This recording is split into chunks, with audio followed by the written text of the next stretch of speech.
మంచి రేట్ వస్తే మన కూతురు బాగా చదివించుకోవచ్చు. మన కష్టాలు గట్టెడతాయి. మంచిదయ్యా. సరే నేను పొలానికి వెళ్ళొస్తాను. భగవంతుడి ఈసారి పంట బాగా పండి మంచి రేట్ వచ్చేలా చేసుకోండి.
చెప్తాదమ్మా.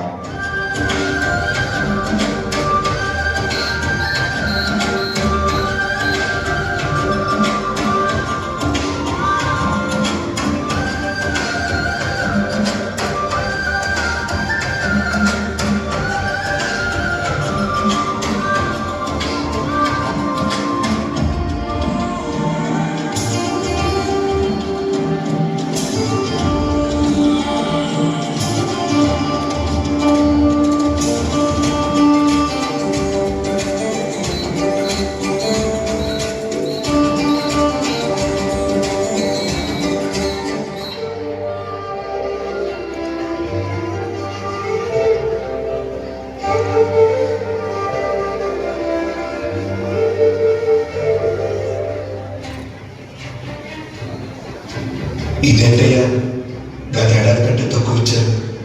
దీంతో పెట్టుబడి కూడా రాదయ్యా. అయితే ఇంటికి తీసుకెళ్ళి కోపెట్టుకో. ఎవడు కొట్టాడో నేను ఇస్తాను. ఘోరమయ్యా ఇది. మా రైతుల నోట్లో మట్టి కొట్టి మీ కడుపు నింపుకుంటున్నారయ్యా. నోరు లెగిస్తోంది. ఎక్కువ మాట్లాడితే ఇక్కడే నీకు బాధ తెలుస్తుంది. ఆడముందు ఎంత వేస్తారు వరాలా.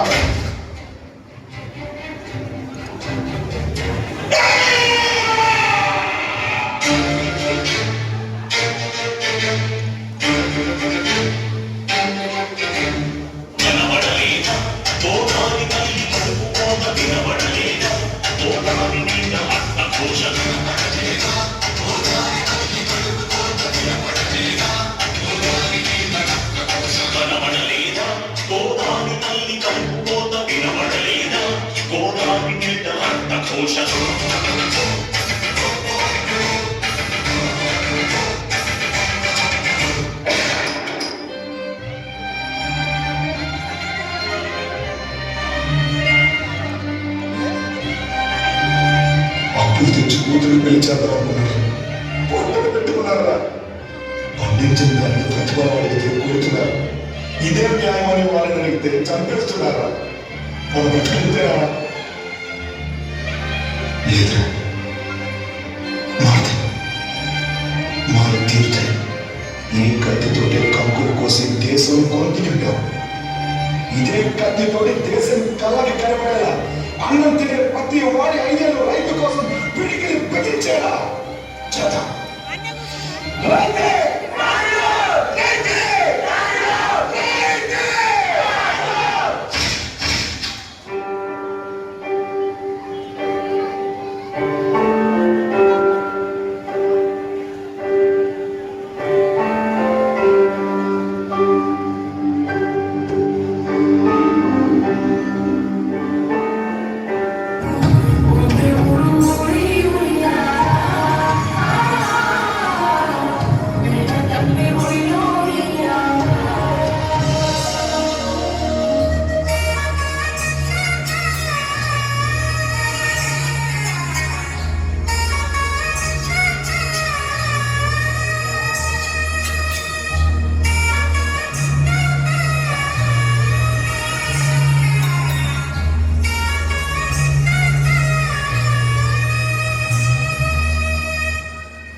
సినిమాలోనూ పుస్తకాల్లోనూ మనకు పరిచయం, కానీ వాళ్ళు ఎవరో వాళ్ళ జీవితాలు ఏంటో మనకు తెలియదు, అవసరం కూడా లేదు కదా.